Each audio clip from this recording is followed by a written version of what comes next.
महाराज की भेड़ हो। क्यों रे गजलिए, तैने इतनी बड़ी भेड़ क्यों बेची कि दीवार गिर गई और बकरी मर गई? बोल। महाराज, उधर से कोतवाल साहब की सवारी आ गई तो उसको देखने मैंने छोटी बड़ी भेड़ों का ख्याल ही नहीं किया। मेरा कोई कसूर नहीं। मंत्री, इसे निकालो और कोतवाल को अभी पकड़ लाओ। इसे ले जाओ और कोतवाल को लाओ। कोतवाल हाजिर हो। महाराज की जय हो। महाराज, क्यों बे कोतवाल, तैने सवारी इतने धूमधाम से क्यों निकाली कि गदड़िए ने गड़बड़ा कर बड़ी भेड़ बेच दी, जिससे बकरी गिर गई और कल्लू बनिया दब गया? मेरा कोई कसूर नहीं, मैं तो शहर के इंतजाम के वास्ते गया था। ये नहीं, तुमने इतने धूम से सवारी क्यों निकाली? क्यों निकाली तुमने सवारी धूम से? महाराज महाराज कुछ नहीं। मंत्री, इस कोतवाल को अभी फांसी पे चढ़ा दो। दरबार बर्खास्त। सैनिकों, इसे फांसी पे चढ़ा दो। नहीं महाराज, या नहीं महाराज।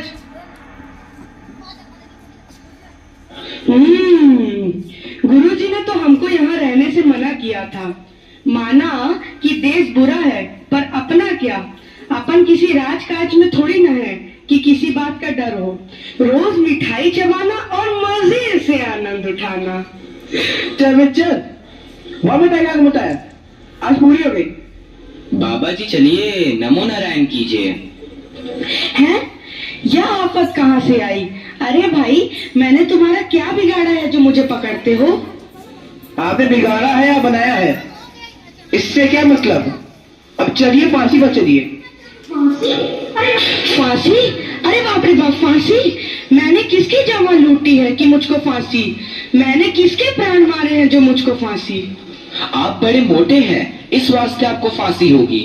मोटे होने से फांसी? ये कहाँ का न्याय है? अरे फकीरों से हंसी नहीं की जाती। बात यह है कि कल कोतवाल साहब को फांसी का हुक्म हुआ था। जब फांसी देने को ले गए तो फांसी का फंदा बड़ा हुआ, क्योंकि कोतवाल साहब दुबले हैं। हमने इस पे महाराज से अर्ज किया कि किसी मोटे आदमी को पकड़कर फांसी दे दें। इस वास्ते तुमको ले जाते हैं कि कोतवाल के बदले तुमको फांसी दें। तो क्या और कोई नगर भर में मोटा नहीं मिलता जो मुझ अनाथ फकीर को फांसी दे देते हो? इसमें दो बातें हैं। पहली, राजा के न्याय से कोई मोटाता नहीं। दूसरी, अगर मोटा जाए तो दरबार में जाके न जाने क्या बोले, इस वास्ते आपको फांसी होगी।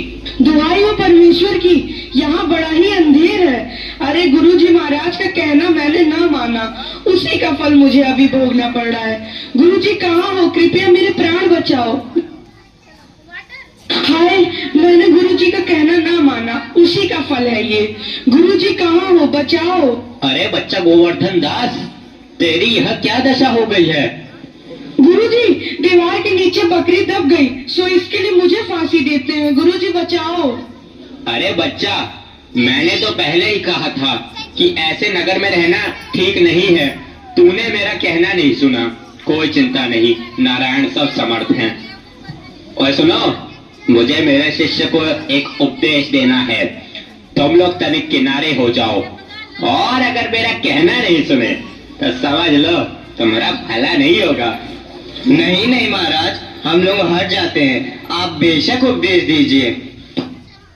तब तो गुरुजी हम ही फांसी चढ़ेंगे। नहीं बच्चा, मुझको चढ़ने दे। नहीं गुरुजी, हम फांसी चढ़ेंगे। नहीं बच्चा, हम इतना समझाया, नहीं मानता। हम बुढ़े भाई, हमको चढ़ने दे। अरे भाई, यह क्या माजरा है? कुछ समझ नहीं पड़ता। हम भी नहीं समझ सकते कैसी गड़बड़ है। क्या गोलमाल है? महाराज, गुरु कहता है मैं फांसी चढ़ूंगा, शिष्य कहता है मैं फांसी चढ़ूंगा। बाबूजी, आप काहे को फांसी चढ़ना चाहते हो?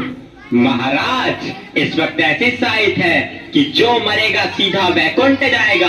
अरे बाबा जी, तब तो हम भी फांसी चढ़ेंगे। हमको तो हुक्म है, हम ही फांसी चढ़ेंगे। अरे दीवार तो हमारी वजह से गिरी थी, फांसी तो हम चढ़ेंगे। राजा कौन? तो बैकुंठ जाने का हक किसका?